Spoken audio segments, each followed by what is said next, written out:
Ana volni lakwani na kana wasi tulu sanga bulkandua ana tikin na tini kawalu kana bos ni kalau yeni satini ana nona bosa be Moses menandel ni ulubanua pasani ani sanga sulevu ai ruana batu ni bunau abatu raramba sabolai ena ingangalo nilinga ni kalau ni andra ni sa mbula binakatalmay na luwisaka ni kalau kuni sa tigoro sa katale en dua tale na matakabo dua tale na mataka ibibaro ta kitali tiukin en nondambula na turanga dua na mataka ndingi tangan na kalau merani borsa talikina vekanda au ngustal tiukin ni kalau ngustal tiukin ni First Light Gospel Ministry meu bayandra kinda bagi kemuni sa taltiku na matakan dindai tigbu tagi taltiku ni dua tal na madabo ena da tale ni non de turanga ke na non de bambula na wandi turanga ucisu Kristo eni bersangan ni toso na non da bengarabi ena matakan dindai osa sureti kanda na bunon duin da banga dan dui barong ti umaikina darasangan ni lulungan ulunda dan garaban na kalo ena dua sang na masu tamaw sa manda tamay ke memisaga may loma langi nakalaw levo nakalaw ndolo loma nakalaw sangan dondono munuro kobi nakalaw e kilikili munundo kai belate ni ukemani ndondo sanga nakalaw kasi ang atalendo kandondo me bango leve kemani na roko na langiti nandokai nusabangan din tagi kemani ote na namuni tutu bangkalo kena nomuni loloma na daga ni bembole ke menindon doanga no angkara na daga ni bembole na daga ni bembulai enan telana saga mai kalibare sen nindua no le rua o ke menindon doanga no beso tavi ka be maroro politiko ne memimbula ena be ngauna sawoti enam bongi me doba talitiku mai en do tale na mataga bo indai kemuni sa talanga no suleti go veke mami na inuinui na linga ka bembuli na linga ka lovako mai kalibari na linga ka maroroi ke mami karona tango maga politiko mai na ni mami bula na benga una saochi ni ke mami mode na mbongi ya do talme na matanga deinta na linga wa maroroi ke mami na linga patawa ya ena dona singa ena lesu tale mai me mai dingomi ke mami ena nomuni lesu mai ni mami kalau me kauti ke mami kena dona bura-bura senga kena tangi na oda na rarawa kena butungo senga kena na nuingao-ngawa me bakai nuingao-ngao tu kena bura-bura nuingao-ngao tu kena ko piti ena ngao nendendai sekua na mate da e tarai bura-bura tiko ena ngao na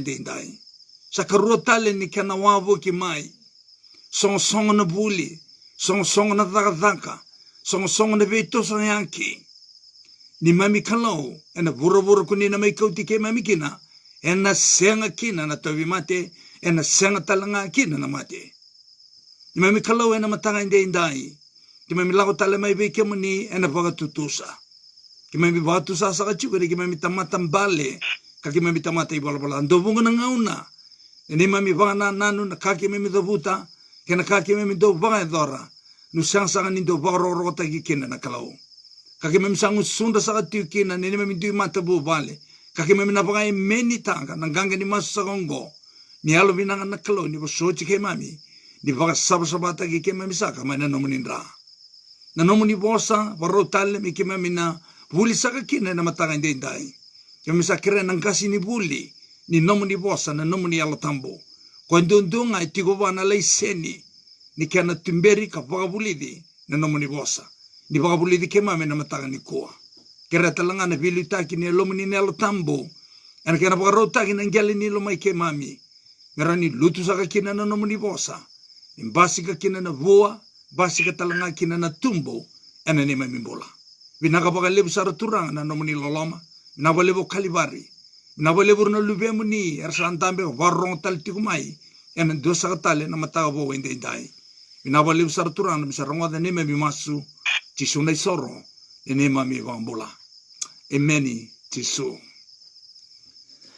Nanonda iulutanga sanga na matakatala indai e kakotobango na kenarorongo covenant law na lawa ni vei yala yalati se endana bulita tiko ena loma ni madaungo kantana taraba tiko ni na mataka indai na kenandolavi na nonda i kauni tuku ena loma ni madaungo se kwa na covenant law na ivunau ni vei yala yalati.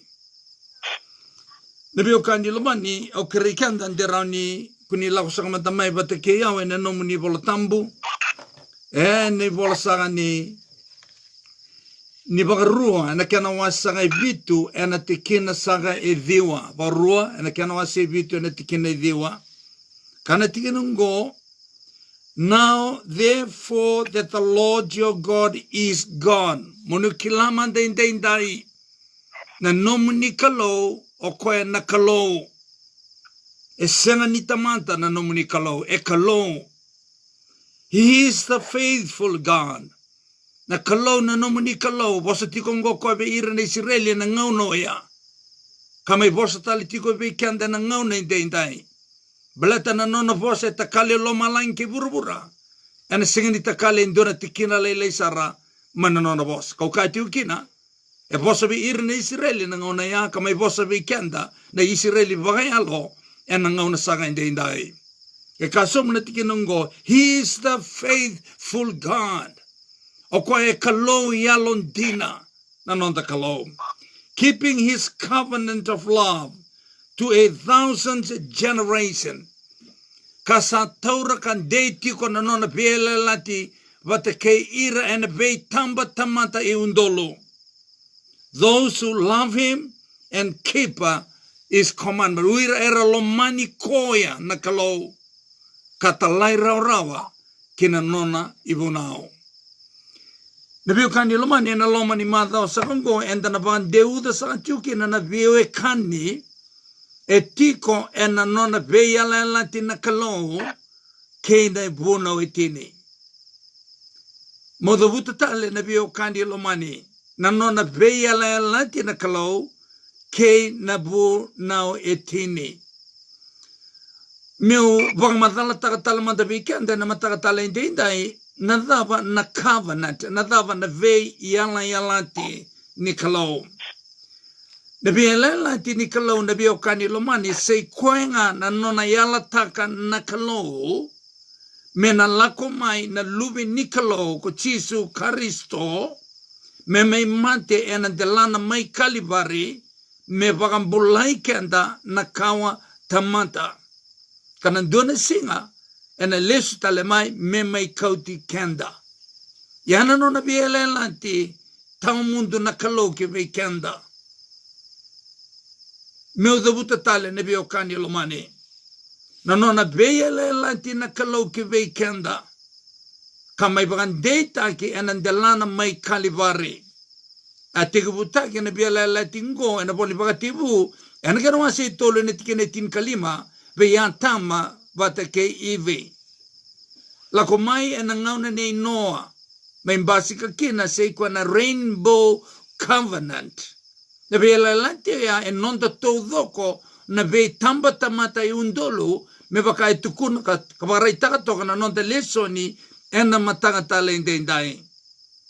Ke baka e kame beleti iranga na ngauno ya se kame beleti iranga na Israeli na vei o kanyo lomani e senga nindundono me tu tale na ngauno indai na rainbow se kwa na nronrolangi. Yeni se tiko vei kanta na nronrolangi na ngauno indai kena melimbale nonda talenga se kwa na vosa ni ala ni kalau. Nina senga tale bakandu ni na lubudi na burubura. Yana no na loloma na kalau. Nada na bune senga kina ni na lubudi na burubura. Yana no na loloma na kalau. It is by grace. Nabi okandi lomani era saraba urna Israeli na nonda ngauna. Enda mai saraba na Israeli bagayalo. Ena nonda ngauna se kwa na nronrolangi ya. May dabuta talo kobe ya parama ena poli pakatibu na kena wasi tin karua. Kapag data ka kina be ya parama na be ya la tungo e parama senga wala nga be iko kena nomu kawa, kena tamata kedenga se vura taudoko. Dindo maka meuna tumika take talemanda na mataka talente dai. Ena pole vakativu ena kena se tini karua. Wativu na kena se tini karua maulika talemanda. Weekenda erotiunga na lesson enda na tumika na mataka dai. Dua enda na bolida na vela lanti kena karua enda na bolida sei kwa na kamembalanta na ivuna wetini. Na dhaba na nona itavi na buno itini ena vei yala lati. Miuli kana kaya kabe kanda na vei yala lati ngo. Isa kaya oti vei paranamu kuchoba. Molako tanya na banua. Nomu banua. Kam beauty ira nawe kamu. Ke ira na vale neta mamu. Kalako kina banua. Kausa pagata kila vei iko. Tine rua. Iyo kona pagaviri ko mamati ntulebu. Ia kona baka longa tataki ko. Ka baka rongo ya naithamu. Ia kona vuni be baka longa tataki. Ia kona baka longa tataki ra. Era vosa baka longa tataki iko. Ka dunrubi koya sa dru kanki iko. Ena kalonga tatalenga ena bukumu underline ta oya. Ena kalonga tatalenga ena bukumu na vei matangali kedenga e borobora. Kena mimbale, e sengni rauninda bang gingo takanga, ve ira na ngauno ya, ve ira na Israeli na biokani lomani, sei koe na vei yala yalati ongo. Ni ka tiu na tina ongo, era na kalonga ta na vei matangali kedanga e borobora. Kena mimbale non ratalanga na vei yala yalati ongo. E na nona loloma duonga na kalong. Maya dhoba na ngauna mbasika kina uira na Israeli. E parama, Aisaki, Jacobe, karama indingi taki waka tiki o ira na Israeli. Kambasika talitunga. And on the lesson na matatalinda, the election of the Israel. Nanon randingi taki o ira na Israeli. Doso na ngauna na biyokani lumani. And then daw o nanuma ni baka tiki taki uira na Israeli mera nona na kalau. Senga na biokani lumani. Senga ni kena inakin duon awaya. Uira baka tiki taki na biokani lumani. Mera ngaraba seikoya na daga elisi irakina na kalau. Na daga waya. Mera buno takai buru taudoko. Na mati ni tuba lomalangi. The heavenly kingdom, the eternal kingdom, vanta kei na kalau, o koe nona na kingdom, o koe na tui ni kingdom oya. Yene bio kanyi lomani, yana biela lati, sangai solie na kalau ki ve ira na condition, ke baka era bina kata mera maru taka, na vela lati ka tukuna biatama, na bela la tika tuku na be Noa. Na bela la tika tuku na be Yeparama. Kana kalau be ira na Israeli na ngauno ya. Keva ka. No vina ka tomono maro taka na ka eala taki tiko mai. Ia moni muria na nona ibunau. Ena bono e duru maikina. Sei kwa na dhaka ni bunau itini. E senga ni duru mai na dhaka ni bunau itini na biokani lomani. Enan dotale na inaki. Ya kena inaki levu ngao ya. Na biokani lomani. O kwa e condition. Ke waka vina kata mo mara utanka. Na biokani lomani. Na kaya ala taka na kalo. Be ye parama. Roma da na biokani lomani. Sembera sara o ira na Israeli. Sembera sara o Aisake. Sembera sara o Chekope. Sakadibi e parama na kalau, kayala tanga bua, raida kona mati ni tu levo, e na parongonga na edha me na besa i bura. Ni kona bio kani lomani, e rasa ngai Israeli ko e na ngau na indai. Ni kua urna ama, saramai tobala, backup tagi tuma, e na so, na be mati ni tu baka e na Palestina, virna, e na asa bono urna kai Palestina, Iran ni kena ve mati ni tuta leso era baka soko mona na nonda rain kara kauta mai ve irna amas me valuti kina ka baka molo matagi kina na matin tu sa kongo Israeli roda na bio kanilo man o Israeli bata kay kanda e senga nindu na ken round indoi nandu indoi la nga koy kau tiu kina ko Israeli o koy baka longa tatagi tiu kina ko Israeli balata na dawa balata ni maroro etiko na condition yana bio kanilo mani ena senga kina ni rawa ni baka molo matagi ko Israeli bata kaoti tiu na kaloya atu kono wachina kalau kona baka longa tataki ena sengolanga ni adu bi ko e parama ena yadu ki be ira na tamata kedenga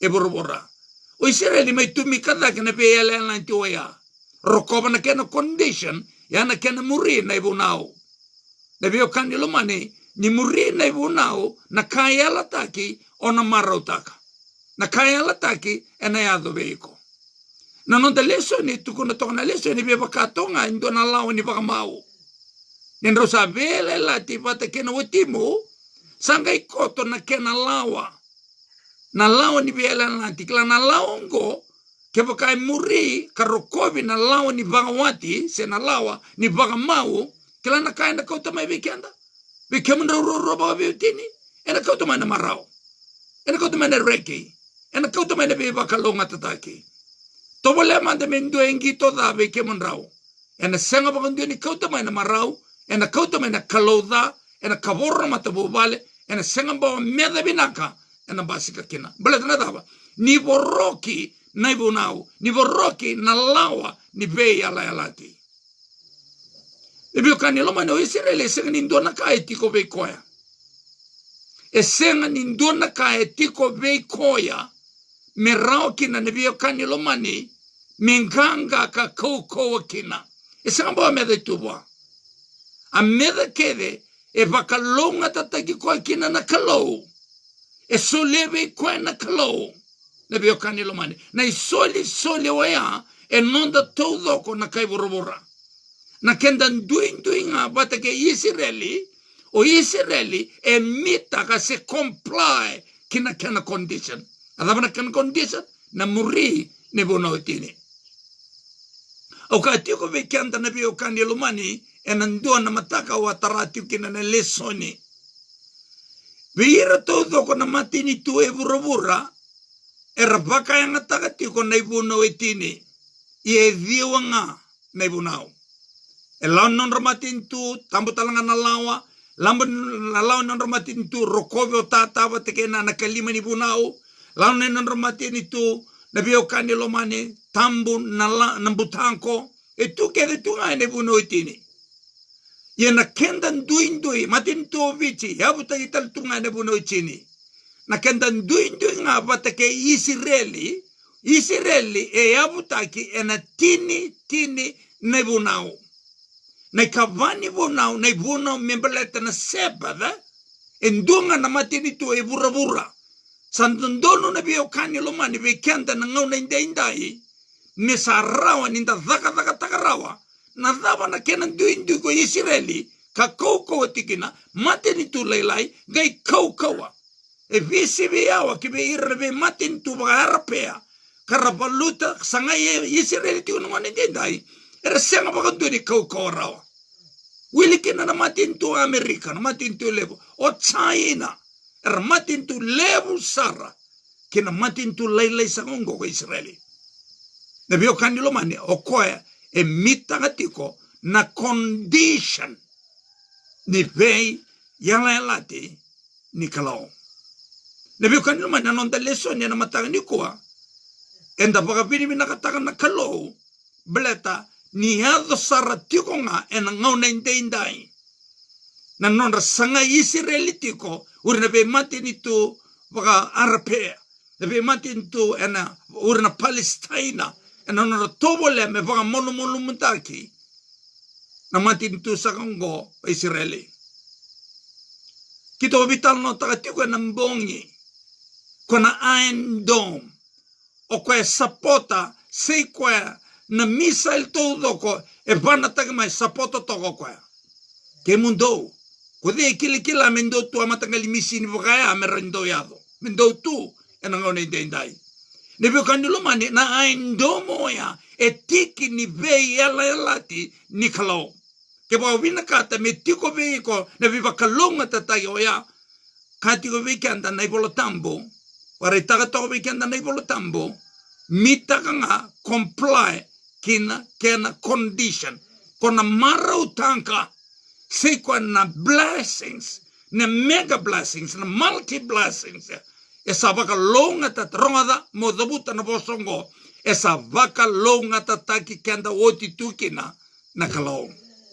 Uli ke vida wala nga statement ena non da lesson ena singa Sunday merani bukea na vaka samungo menda kunin daw bangingo taka na be vaka longa tataki sana blessings ni kalong menon randundunga na Israeli kuwa. Rongada mauli kakato on the statement ngo Membaleti na Israel had no merit of their own that would make them worthy of God's love and his choice of them as his people. Esindo na kaya tiko beir na Israeli, me bakabuna nanon dingi tagir kabakan tigi tagir kina nakalaw, se bakalonga tatagir kina nakalaw. E kaso mana tikinongo, for Israel election lay in the mystery of God's love and grace. Nabi kanilo man non rending itake na Israeli en ngau noya. Sawoti na ngau na rending itake na. Sawoti nabi kanilo mani. Samayado en na provisai ni bitu sangabulu na wiki katiko na bola ni taniala. Maindaba na ngau na pagabiriki kina ositi beni. Ya samaidaba kina say kwa na job number kasulian na kalawir na Israeli mera rarama mera buni rarama karamasima ki bura tau donko nakanga etori Israeli tu enanga unendendai na biokanyelo mane say kwa na general blessing kwa bakalonga tataki kino bura tau donko ko koenga eroko kila na singa nga na tuda kikina na matin tungo biti merokoba kantoka na biokani lomani sekwa na condition ni be yala tiwaya ena senga ba ken rondi bakata Israeli toto bata ndonga na mate ditu e burura sa dingoma na kalo dingoma na ngoni turango chisu karisto bakam bauta na be yala ti ngai rokoba na kena condition ni be yala ti sekwa memoria naibu nau na biokani lomani na senga ken rondi bata Israeli Dio lesu kene history. Sengan sembalabu na biokani lomani. Matin tu ngone na matin tu o Israel ena kena mai reform wo ena modern kwa lago tigo na nondo burubura ena ngone ndai. Matin tu wo na biokani lomani. Ye na dabu na buna na biokani lomani. E matin tu kau kanganga kasapa kalonga tataki. Baka lebsar matin tu ni olago na bunongo aba nuan rabu isinga. Nadaba na biokani lomani era nganga era butini yau nadaba na buna era baka rongo etu kina na dhandra na Israeli e pura tau doko. Oh sakawo titu na kalawe ya prama. Kau titu na kalawe sembera sara na non baka tiki tagi ur na Israeli. Satu kuno titu na kalawe ya prama rongo da mauli katale na biya lalati yana tikine roa.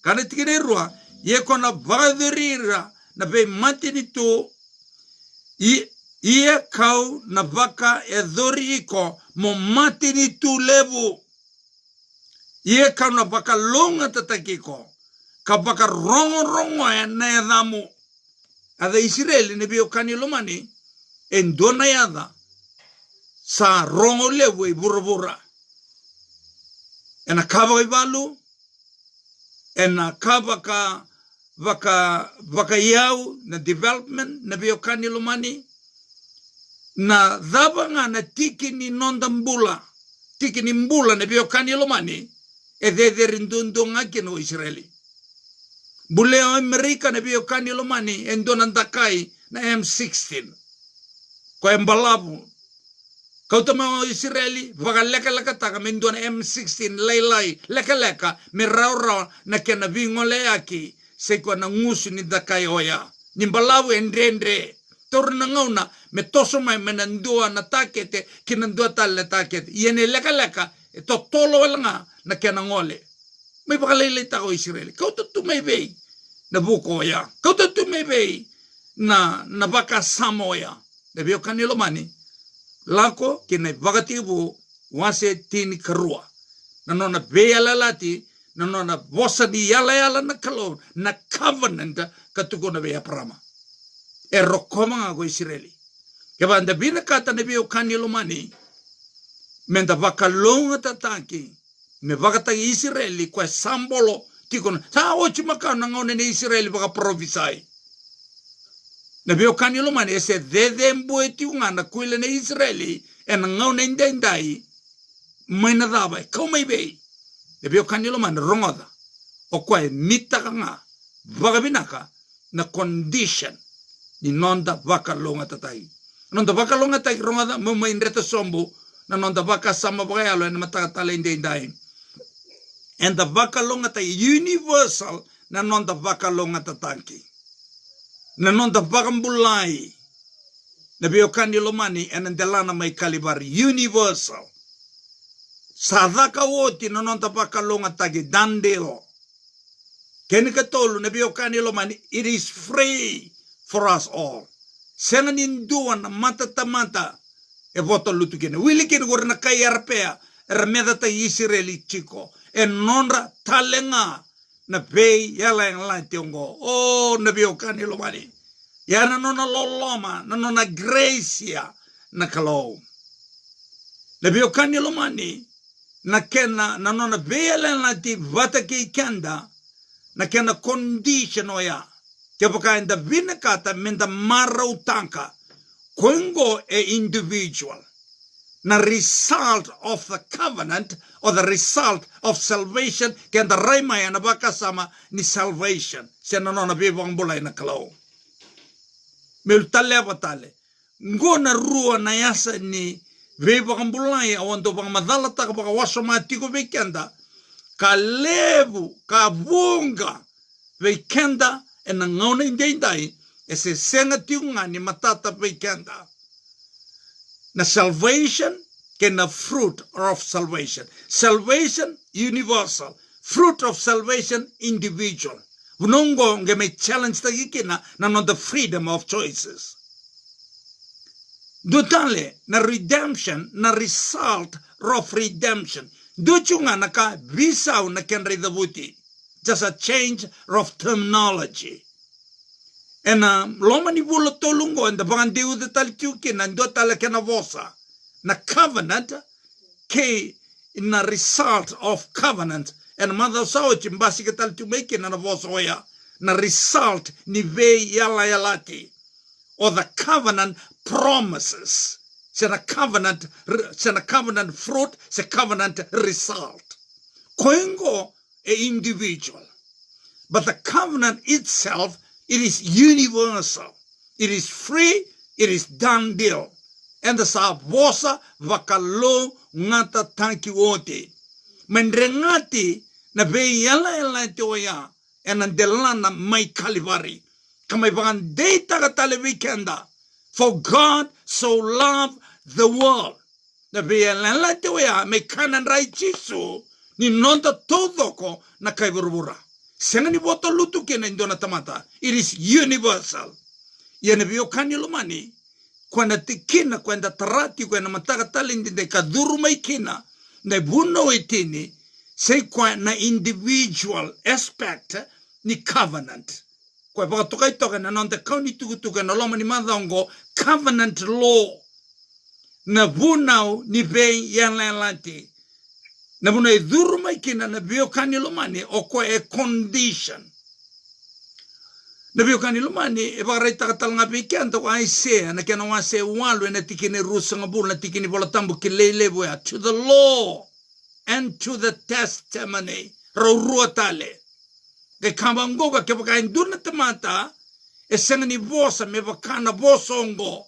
Rongoda e senga be kwa na rarama e senga be kwa na ndina ke boka ko vuno tanga na vuno tini ka ko sini vuno tanga na kene karua, which is the covenant, which is salvation, which is redemption. Se ena kena bosa ba ngauna vo and the mambulati kena ni wote o Calvary. It is the gospel of our Lord Jesus Christ.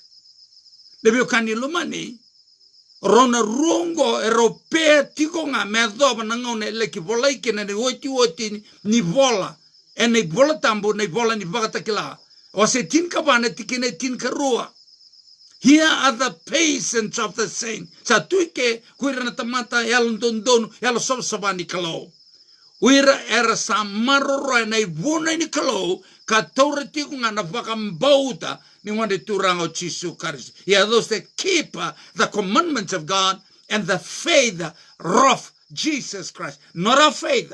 It is the faith of our Lord Jesus Christ. Para le songa ni bolotambo, baka na numi kanda tale, e na rua na peongo. En dubi rau e universal, en dubi rau e senga ni universal e individual. O kongo e condition. Kongo and the challenge taki kina, en nonda ngalala nindingi. Ke baka nda binakata, menda maro tanka, na covenant, na kena promises, na biyo kanyo lumani, na kena condition oya. Menda muria na nona ibunau na kalau. Ana buna bio kandi lumani, may bakaboye tautuki na ngani turango Jesu Kristo. Ana boli choni na kana wase tin ka ba, ana tikine tin ka lima. Ke bakando salomani au, do talai rawa, kina nongo bunau. Ne bio kandi lumani na tikine ungo, nindalako kina nonda tikina, kabulidi ana lomani manda ungo, yana bole ni Bagarua, the Kanawase Viti and the Tikine Diwa. Or I thought on a Bolivar and Wase Viti and the Tikine Diwa. Those who love me and keep his commandment. Adavana non the Lomani Quana Kalo, Kanda Murikin and non Yunau, Nanon the Raida, Nanon Lomani Kanda Nakalo. Nanon Loloma Nakalo give Kanda, Toto Batanga na covenant, Toto Batalanga na Biokani Lomani, Kospiali, Toto Batalanga Sequa na salvation. Na nona lomani kanda. Tenchoni wa seba ena tikina sa tin kadi o ko batanga bola ni bol ni bagatagila. E kabango kwa we love God. The reason we love God because he first loved us. Na motive ni nonda loloma na nonda reach up one kalo say kwa na nona reach down ve kanda ena loloma. Kama imatikina ena delana mai kalibari.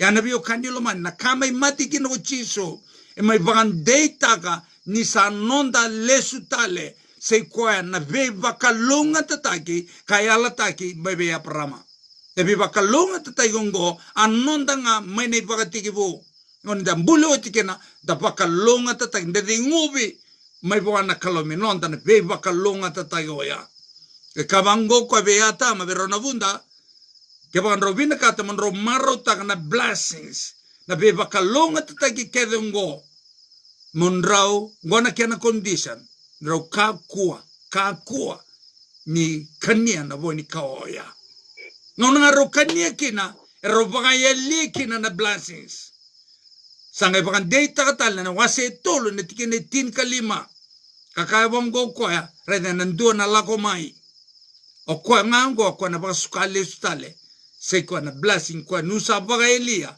ena bugu ni nomani balabala wini balabala da me baboye be noa me baboye be e parama kwa ndor baga deu da talitiko ena mataga ndai be Isake be Chekope be irna Israeli lago tiko mai me doba na delana mai kalibar me baga dei ta tale uchiso ena delana mai kalibar raida na condition ya e senga se kaulevi sendei tiko na condition ya ena boli madiu wase lima ena tikine tin ke beto mang mauli kana tikine bolo tambongo nimberni ulesu wala ngambo bagante ikanda ena kena bolai na ibuno etini mane bolo tambo makawa me bagana numi kanda ena ndone tukutu kondo wase tiko be kanda na be bola todo na be ka todo ko ebolai mane bola ni bagatiki bu me dobo ne bola ni bagatakila e vaga ngata kina na nonra peni na nonda peni na tamata na linga ni tamata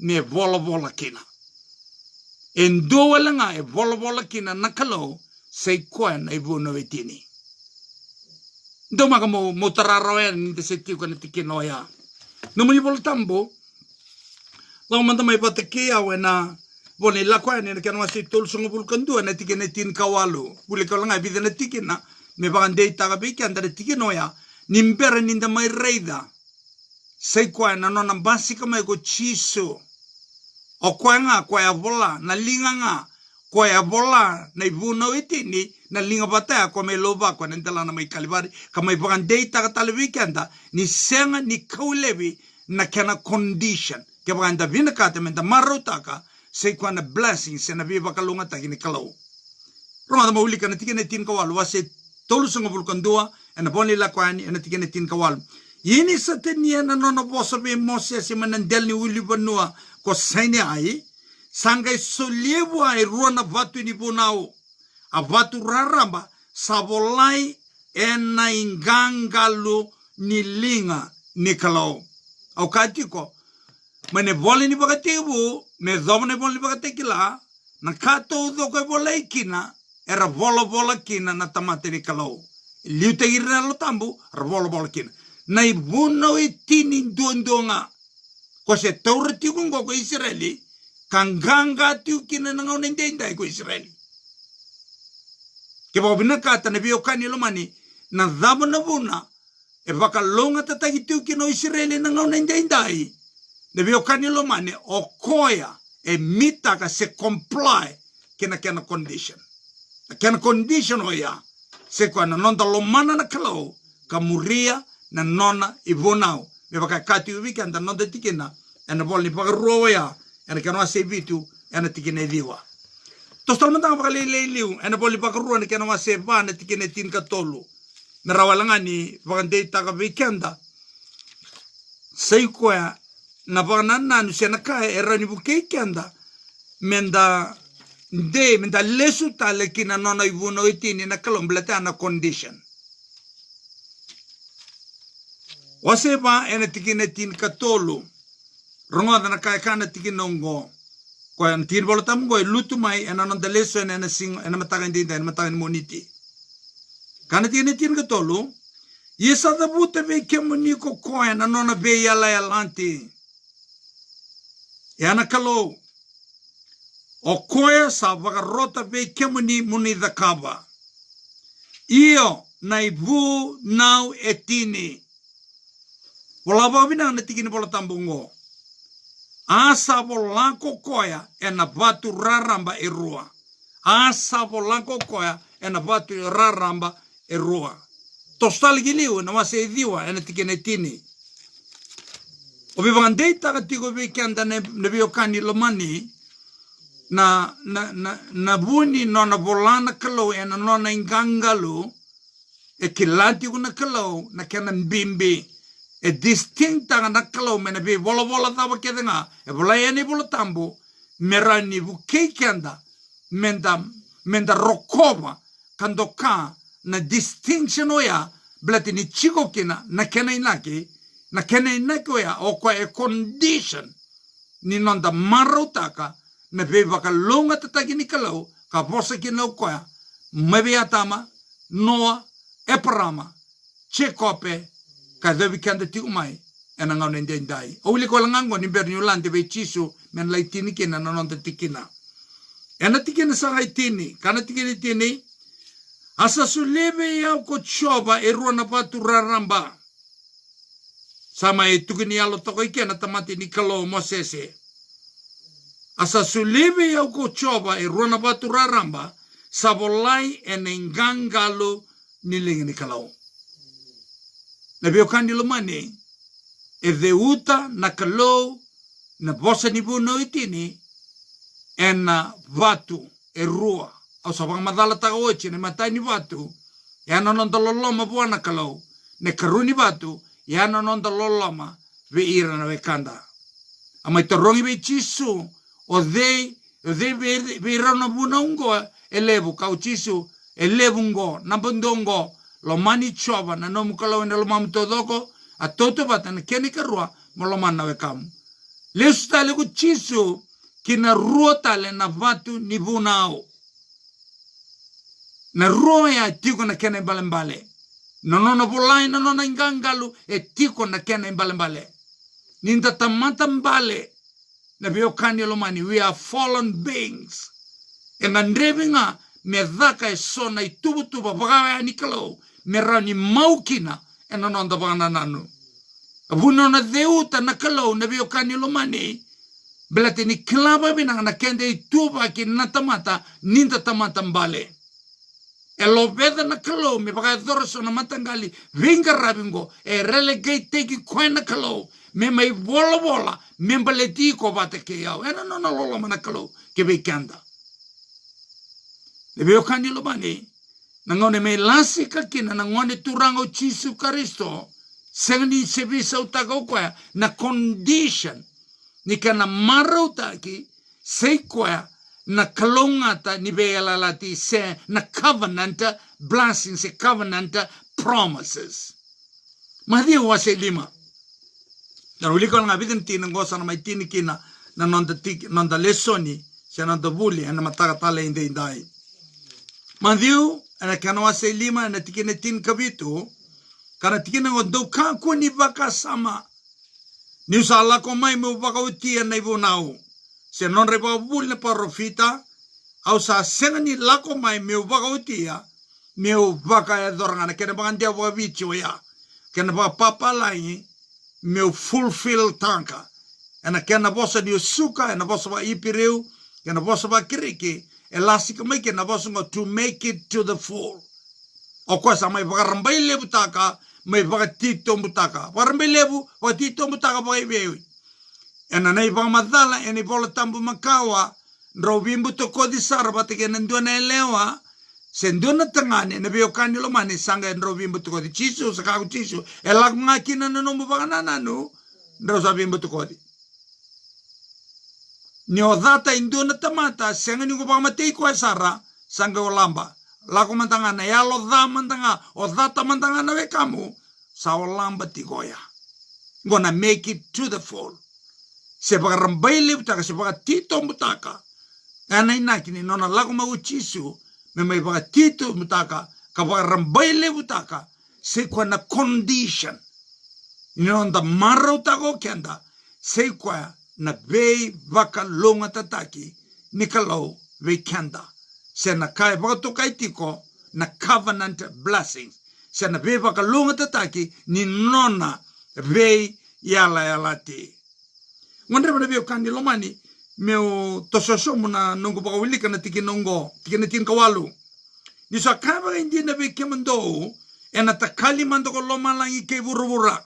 Ya na sengani takali mani bunau en dona mate ni bola lailai sen dona tikina lailai sara en ayado manda kedenga ronda ni biokani lumani tobole na ngauna indai mervakiliva ravaka toronga na davona buni nona koko tiko Israeli ne biokani lumani sengani koko Israeli belati ni tota ki koanga na kalau kasengani tota ki irna amas senga ne biokani lumani na kalau e vakalonga tatagir na amas e vakalonga tatagir talanga na Israeli kenda talanga kede na biokani lomani na biya lelanti ka tuku na biya parama non talanga na amas non talanga na Israeli ye na vanua e roma indui kina na biokani lomani sei koya na kena maru taki se experience taki na ka e alataki the promises of the covenant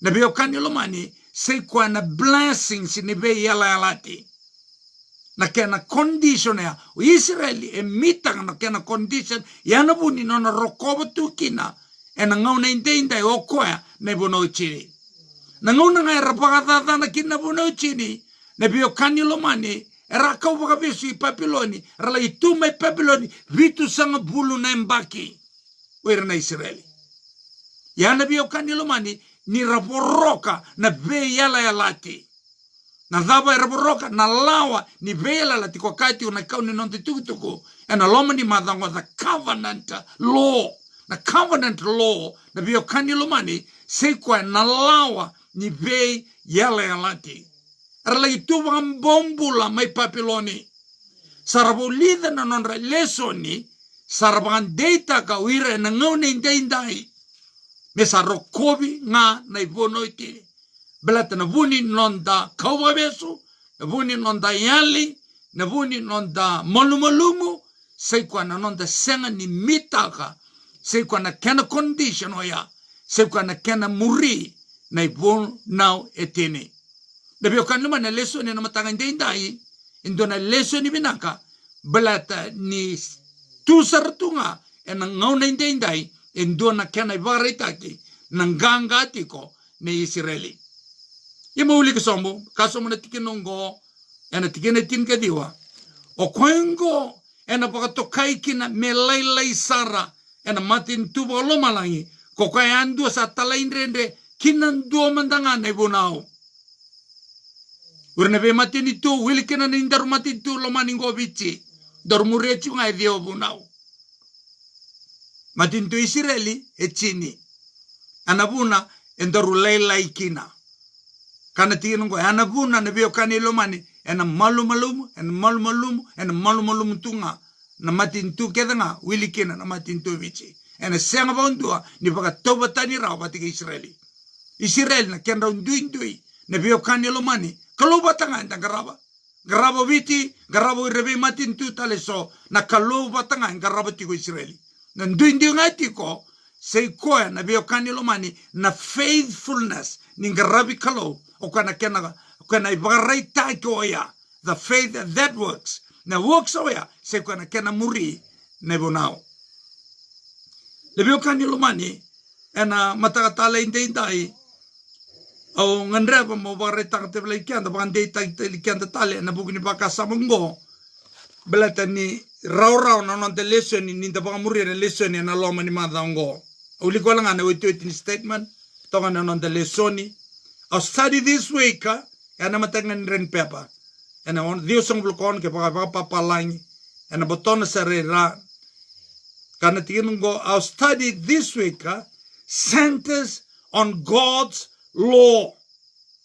Na lesson yan along ni madango. E mengaro ni membad tukaku ni lutu kena works salvation and righteousness by works. On God's law and its place in the Sinai covenant. Na dhava na no na itabi na ibunau e na bealelanti mai saniai. Na bealelanti oya. Se kwa na no na bealelanti na kalau me bakalunga te tekir na Israeli. Me bakalunga te ikikanda na ngau na indai. Universal. Se nga ni bangi ngota ki na Israeli.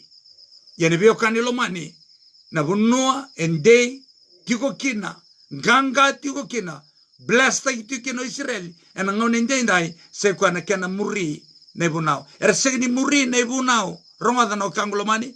Era rawata kina na blessing. Senga na earn. Sa already earn. Wakandeta ko chisu may kalibare oya.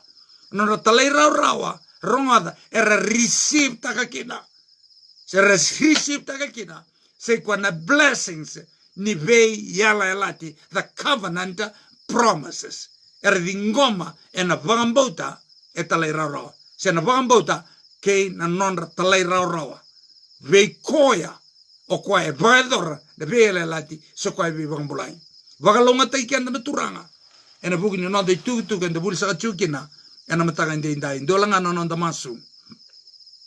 Tamai ke mamisa mai lo malangi. Na kalau lebu, na kalau ndolo loma.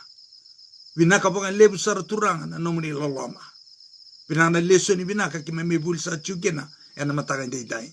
Na lesoni e mendrengati e nandrani luvemu ni uchisu karisto na nima mi vambula e nandelana mai kalibare mendrengati me baka taun dei taka veke mami ni veia le lante oya e nei mami e na nomuni loloma ne Israeli nei mami talanga o ke mami na kai matin tutani e na loloma ko e nei mami kina e ke mami bau bini minanga lebu me bandei ta tal chiu chiu na madi wa selim tine tir kabitu se kwa na kana condition ke baka ke me nakata ke baka ke me ngandreva me ke me marotaka na covenant promises se na vosa ni yala na kalongata ni be yala ti se na covenant blessings. Binaka lebo sar turang na nomuni alo tambo. Binaba lebo kalibari. Binaba lebo na lubemuni. Rantambe ka parong tal tiumay. Yan ang Diyos sa katale na matakabaw hindi inday. Binaba lebo sar turang sa ronga danimbe mi masu. Binaba lebo na alo tambo. Jisu na isoro. Nene mami bakambola. Amen. Jisu. Obambota ninda. Baka binibinang ka pa lebo sar mga nakaloy na matangin hindi inday. Leso ni raw-rawa. Eruanga. Covenant universal, buno chini, o kwa individual, o kwa condition, ni nonda marotaka na covenant blessings sa na covenant promises.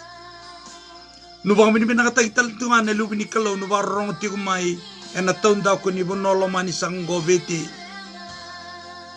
Bikim ni nabarong ti may Amerika, England, Australia, New Zealand, sebenga na bunuan na taon daw ko kebiti, nubarong sa ti may kina, o sa ngusti ni Kalaw, ngustalit yung ni First Light Gospel Ministry, may baso ka chiko beke mani, na baka binibin nakalew.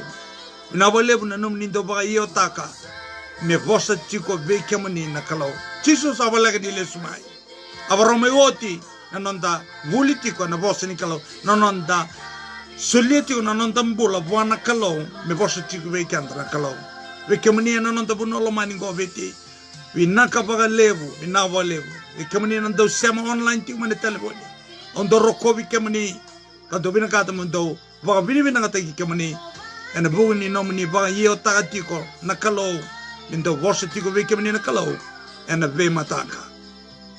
Yeme doma na matanga ni matangka. Ni mode ni badengo ni kalaw nga sa chiko. Naka nabalew.